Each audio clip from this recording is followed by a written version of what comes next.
Are you currently stuck in identity loss? Don't know who you are, lost sight of your vision, lost sight of your purpose. You find yourself slowly disassociating from life. Maybe you're feeling fragmented and you want a way out of it.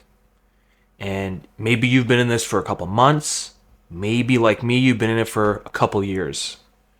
And I want to share some things with you today, and hopefully that we can help sort of change course just a little bit.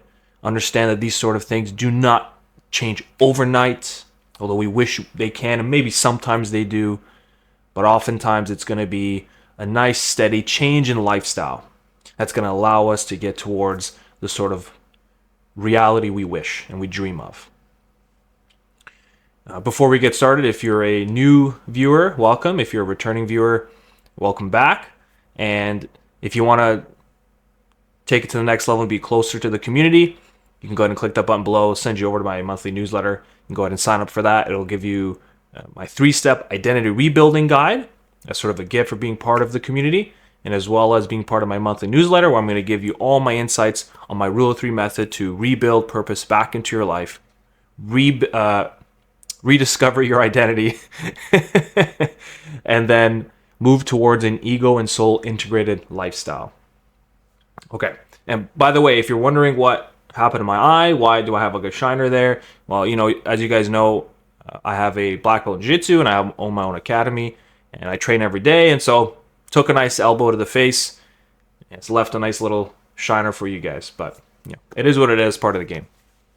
Okay. The one thing about identity loss during my time of identity loss that I sort of found was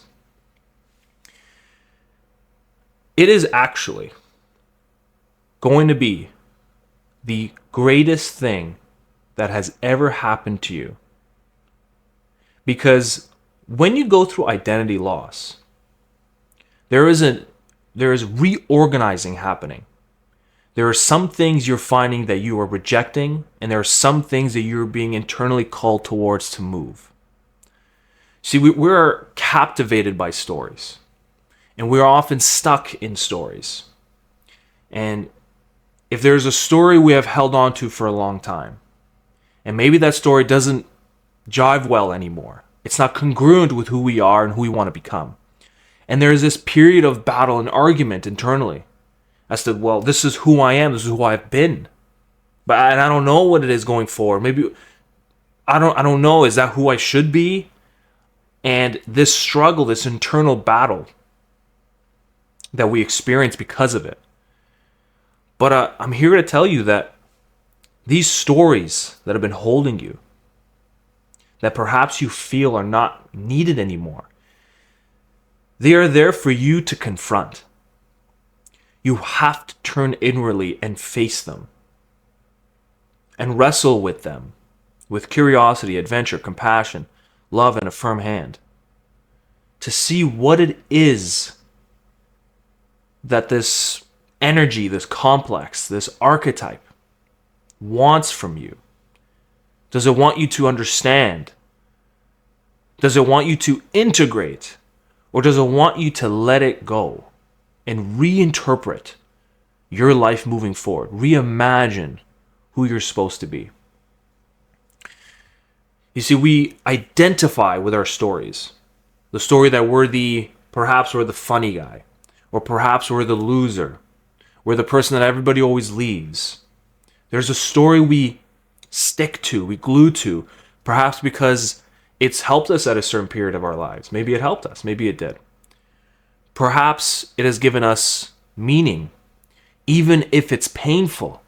I had a comment that talked about why there are stories that he sticks to that have been causing him pain, but he always finds this sort of peace going back to it, because there's perhaps some meaning that you're getting from it.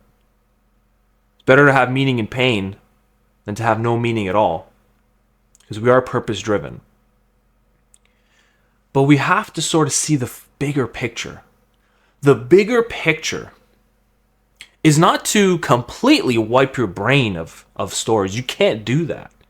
But what you can do is look within yourself at the emotional knots that you live with day to day, and confront them and understand all the parts of them, the good parts, the bad parts. It's very easy to look and try to compliment, but oftentimes if you've noticed, if you try to do the self-help practice of just positive thinking, it may help.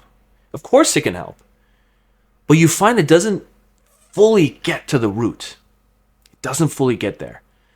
And the reason why, because you can't just look at the pluses. You have to look at the negatives.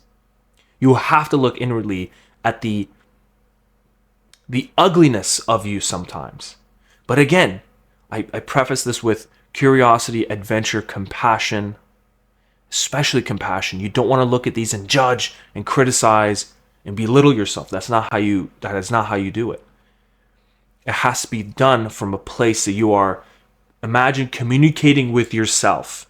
You are yourself in front of you, and this individual is in need of you, and they're expressing parts of them that maybe they're ashamed of, maybe they don't like, maybe they want to suppress, but you know that they need to bring this to light. They need to confront it. They need to communicate with it and understand its dynamic. And in order for them to do that, they can't do it through criticism. Now, what's going to happen when you start doing that? Well, the first thing you're going to notice is you're going to feel a massive wave of emotion. Whatever that complex, whatever that memory holds in there is going to potentially either get unleashed, or you're going to try to bottle that thing up and tighten it up against yourself, but it's going to leak through. And the key is to allow things to flow. Allow your emotions to play. Don't try to negate them. Don't try to push them. Don't try to judge them. Allow them to move. And when these stories are confronted, oftentimes you'd be surprised at how we've maybe misinterpreted the message. The process is let go, integrate, and reinterpret, reimagine the story moving forward. That perhaps now you're no longer this individual who needs love and compassion from everybody all the time. Perhaps you find a way to give it to yourself. And now you've allowed yourself, because you've done that, you can give it outwardly without expecting it in return. And by doing that, you start to get what it is you needed. You've opened it up. Craving admiration. And so you've always decided to want to have the focus be on you. But you've always felt that was something off. You've always felt that was wrong. And so you've confronted the inward complex, the inner darkness. You brought it to light. You've made amends with it. You've gave it peace. You let go, integrated, and reinterpreted, so that now maybe you give admiration. Maybe you give compliments to other people. And because of that, they have now returned it back to you. See, these stories change and warp the way we see everything, the way we live our lives, the way we interpret the world. And it's important to understand these stories, understand these complexes. Otherwise, if you ignore them and suppress them, they don't go away. You cannot just get rid of them, and they're going to leak or they're going to explode. They're going to find their way up into the conscious mind. This is why I talk a lot about ego and soul integration. As when you have these two worlds intertwined, keeping communication, then your sense of purpose will start to come to you naturally. It'll start to flow to you. You're communicating with more than one thing. And it truly is something magical. And so I want to reiterate that this moment of identity loss is actually the greatest opportunity to rediscover, reinterpret, and rebuild yourself. Reorganize. Take this as a moment where you haven't yet fully solidified with your identity, with the stories, because they're somewhat fragmented a little bit. Take this opportunity. Look inwardly, let go, integrate, and reimagine your life moving forward. Give yourself moments every single day to look inward at the shadows that you have with curiosity, adventure, compassion, love, and a firm hand. And it's a slow step. It's not going to be done in 24 hours. You know, the clients I work with, I let them know this is going to take time, and be patient with yourself, but enjoy the process, because you're going to feel as the weeks go on, you're going to start to feel just a little bit better.